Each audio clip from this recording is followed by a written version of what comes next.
Assalamualaikum warahmatullahi wabarakatuh. Alhamdulillah, wassalatu wassalamu ala rasulillah Sayyidina wa habibina wa syafi'ina wa qurrati a'yunina Muhammadin ibn Abdillah sallallahu alaihi wasallam wa ala alihi wa ashabihi wa man tabi'ah, amma ba'du.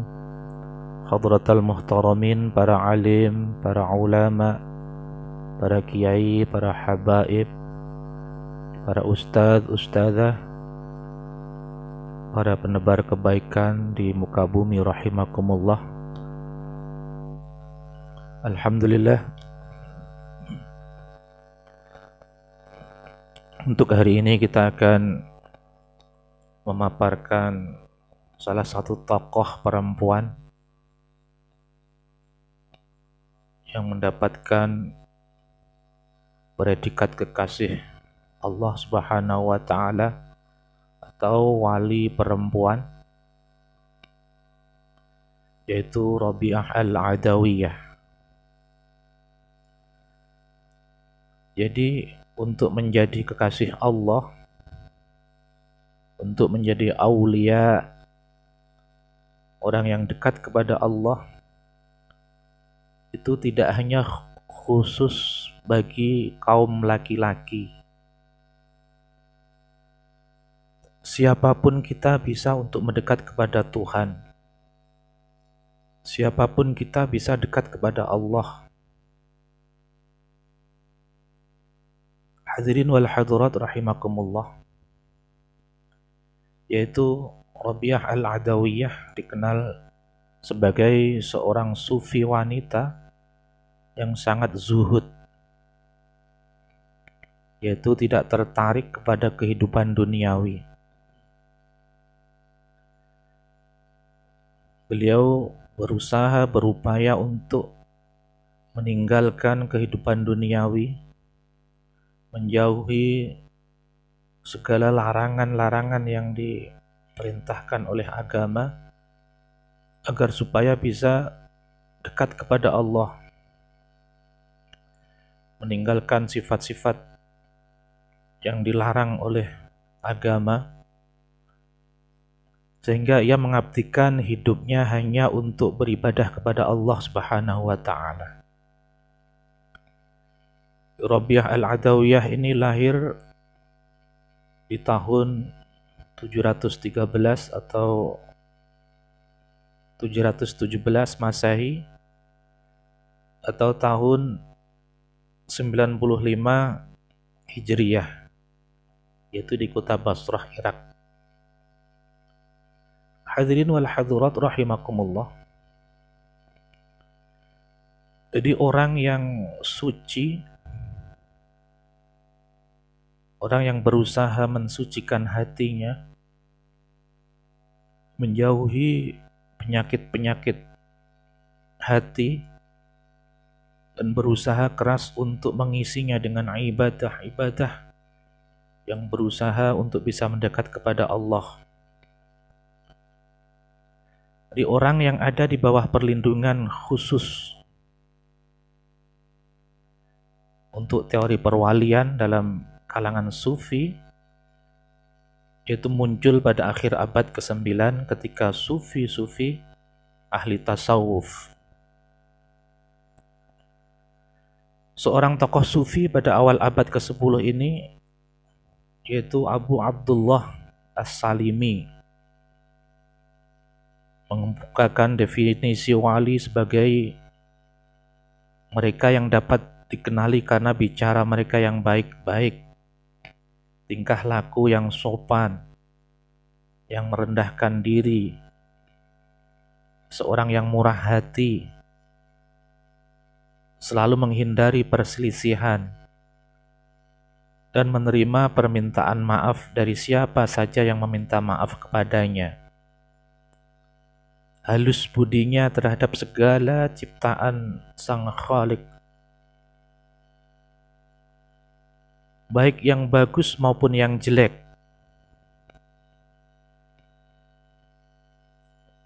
Menurut Al-Arabi, seseorang bisa disebut wali apabila ia sudah mencapai tingkatan ma'rifat, tingkatan yang sangat tertinggi dalam kalangan tasawuf. Kaum sufi yakin bahwa ma'rifat bukan hasil pemikiran manusia, tetapi tergantung kepada kehendak dan rahmat Allah Subhanahu wa ta'ala. Ma'rifat merupakan pemberian Tuhan kepada seorang sufi yang dipandang sanggup menerimanya karena sudah jernih jiwanya, jernih batinnya, sudah berusaha menjauhi dari sifat-sifat yang kotor dalam hatinya, najis-najis yang ada dalam hatinya, dan berusaha keras untuk mengisi dengan perbuatan-perbuatan yang baik, perbuatan-perbuatan yang diridhoi oleh Tuhan.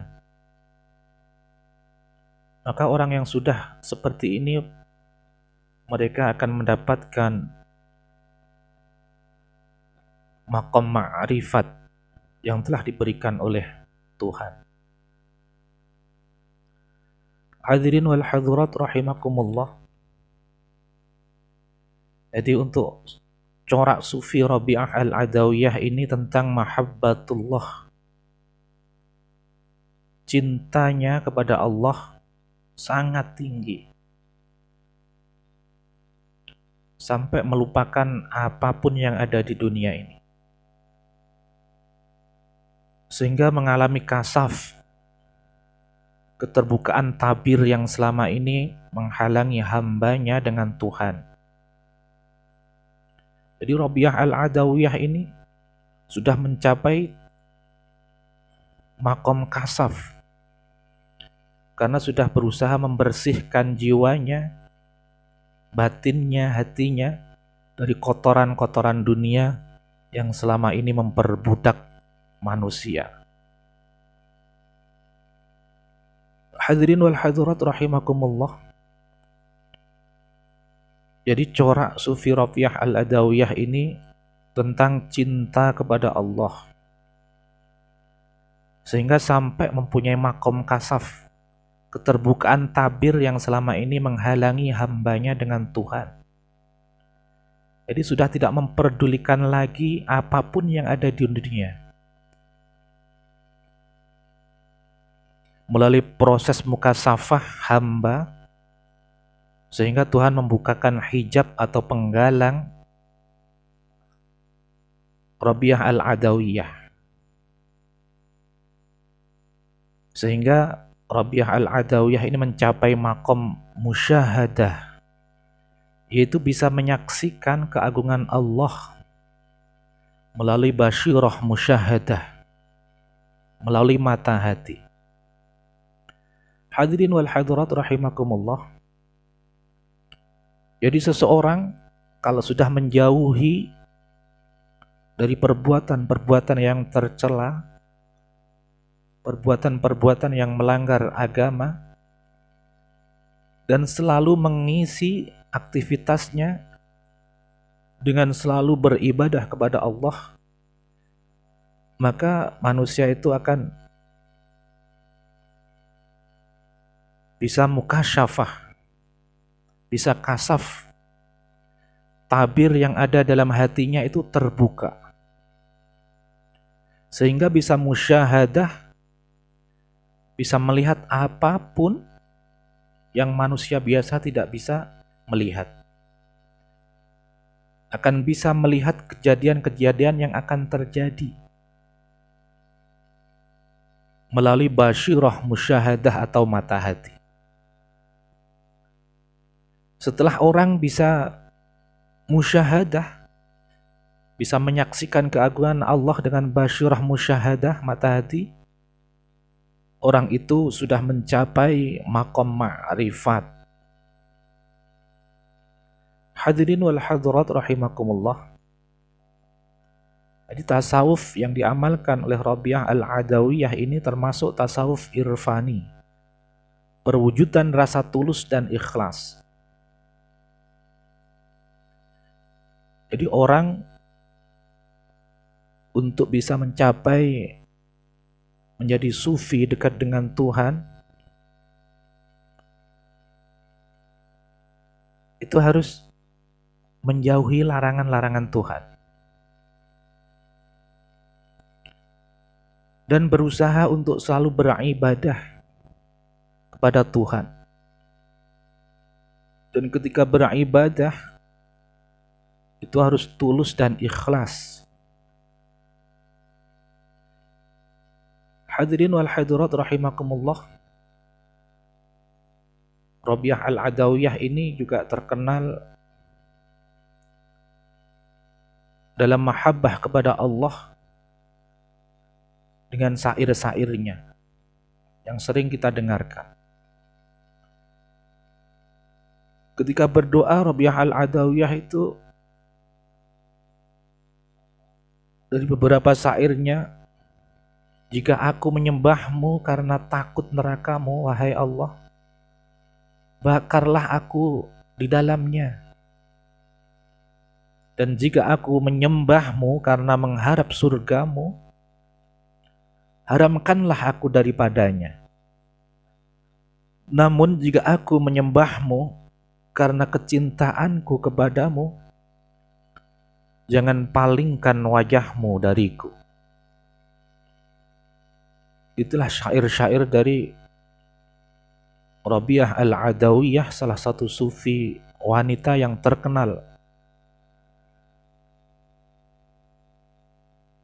Syair beliau juga, pernah Tuhanku, tenggelamkanlah aku dalam cintamu, hingga tak satu pun yang menggangguku dalam menjumpaimu. Bintang-bintang berkelip-kelip, manusia terlena dalam tindakan lelap, pintu-pintu istana pun telah rapat. Kau bermaksiat kepada Tuhan, namun kau mengungkapkan cinta. Hal ini sungguh mengherankan. Andai cintamu benar, niscaya kau jadi hamba yang taat. Karena pecinta itu sungguh taat kepada kekasihnya. Syair cinta Rabi'ah al-Adawiyah kepada Tuhannya. Tuhanku, malam telah berlalu dan siang segera menampakkan diri. Aku gelisah, apakah amalku engkau terima sehingga aku merasa bahagia, ataukah engkau tolak sehingga aku merasa sedih. Ilahi, sesudah aku mati masukkanlah aku ke neraka, dan jasmaniku memenuhi ruang neraka, dan begitu tidak ada orang yang dapat dimasukkan ke sana lagi. Hadirin wal hadirat rahimakumullah, itulah untaian doa atau syair-syair cinta Rabi'ah al-Adawiyah kepada Tuhannya. Hadirin wal hadirat rahimakumullah, menurut Al-Qushairi, untuk mencapai ma'rifat itu ada 3 tingkatan. Jadi yang sudah dijalankan oleh Rabi'ah al-Adawiyah ini sudah masuk ke maqam ma'rifat. Setelah hatinya sudah bersih dan diisi dengan ibadah kepada Allah Subhanahu wa ta'ala, bisa kasyaf, mukasyafah, jadi hijab atau penghalang yang ada dalam hatinya sudah dibuka oleh Allah Subhanahu wa ta'ala. Sudah mencapai maqam musyahadah, menyaksikan keagungan Allah melalui basyirah musyahadah, melalui mata hati. Menurut Al-Qushairi, untuk bisa ma'rifat itu ada 3 tingkatan, yakni al-qalbu, untuk mengetahui sifat-sifat Tuhan atau mencintai Tuhan. Hadirin wal hadirat rahimakumullah. Dalam dunia sufi juga dikenal pula hierarki kekuasaan kerohanian. Tingkatan-tingkatan hierarki itu ditempati oleh para wali sesuai dengan tingkat kesempurnaan kewalian yang dicapainya. Tingkatan kekuasaan rohani tertinggi disebut kutub atau pertolongan. Dikelilingi oleh 3 nukot atau pengganti, 4 autat atau tiang-tiang, 7 abror. Penguasa rohani itu berfungsi sebagai pemandu rohani kehidupan manusia. Hadirin wal hadirat rahimakumullah. Dari konsep wali dalam dunia sufi ini merupakan masalah yang kontroversial. Ibnu Katsir juga dalam tafsirnya tidak menyinggung konsep wali dengan pendekatan sufi. Menurutnya wali Allah Subhanahu wa taala itu ialah orang-orang yang beriman dan bertakwa. Jadi sebagian ulama berselisih pandangan tentang sufi, tentang proses pendekatan makhluk kepada Tuhannya. Ada yang mengatakan sufi itu ya orang yang beriman kepada Allah dan taat dalam menjalankan ibadah, itu sudah tergolong orang-orang yang sufi. Ada pula yang mengatakan bahwa untuk sufi itu harus menempuh beberapa tingkatan, berusaha untuk mengosongkan hatinya, mengosongkan batinnya dari sifat-sifat yang tercela. Jadi menurut pandangan yang kedua ini tidak mungkin bisa menjadi aulia, dekat kepada Tuhan atau menjadi wali kalau dalam hatinya masih tumbuh sifat-sifat yang kotor, punya sifat ujub, masih hasad, dengki, sombong, suka marah, ghadab, keras hati, namimah, suka mengadu domba. Kalau masih mempunyai sifat-sifat yang kotor,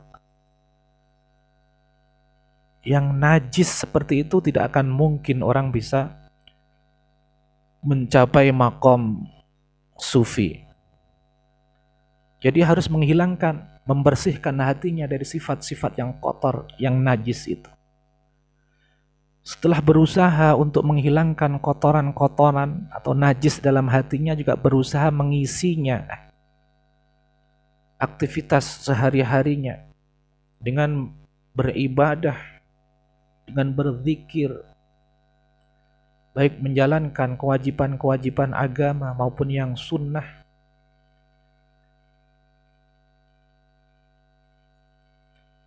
Sampai dia bisa ikhlas ketika menjalankan ibadahnya itu. Kalau sudah seperti itu, maka akan mengalami kasaf, keterbukaan tabir. Hatinya ini oleh Allah akan terbuka, akan dibuka tabirnya, hijabnya. Karena hatinya sudah bersih dari kotoran-kotoran najis-najis yang ada di dalam batin manusia.